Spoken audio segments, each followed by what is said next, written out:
पारिबे तो 8 ग्राम सुना थालापति कथा आम कहूँ आम सहित आलोचना जे जोड़ी होती परिचय कराइबा चाहिए आम सहित निहार राउ जोड़ी होती चेन्नई में रोकवा जड़े प्रवासी ओडिया आम सहित रोचे प्रोफेसर अमरेंद्र दास अर्थनीति विशेषज्ञ मु प्रथम तो आसिया चाहिए निहार बाबू पाखक कहीं जड़े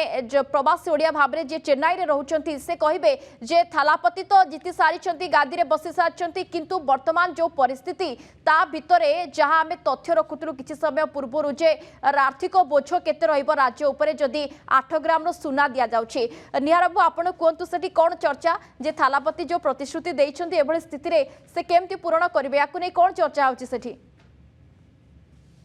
एटी तो पूरा एई सब प्रकार प्रतिश्रुति देकी टीवीएस को लोक वोट देइछन्ती जदि हमें देखिबा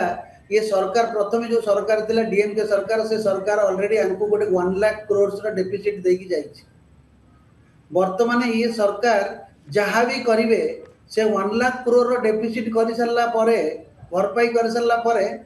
अनदर 1 लाख करोड़ जब पाखक कौट इमिडिएट वे आसो तापर से कौन संस्था कौन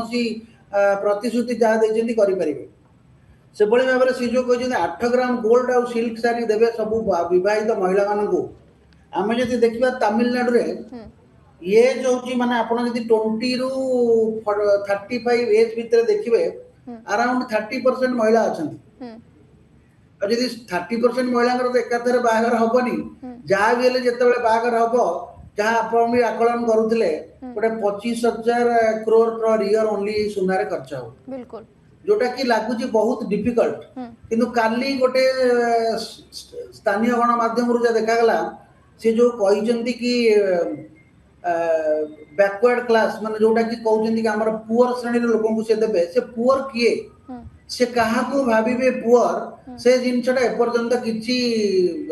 थैतान करना सी जोटा कि एबेठारु सी हिसाब से गोटे मानदंड कौन रखिए से क्या देवे क्या देवेनि सेमती तो ये समस्त कह आम पुअर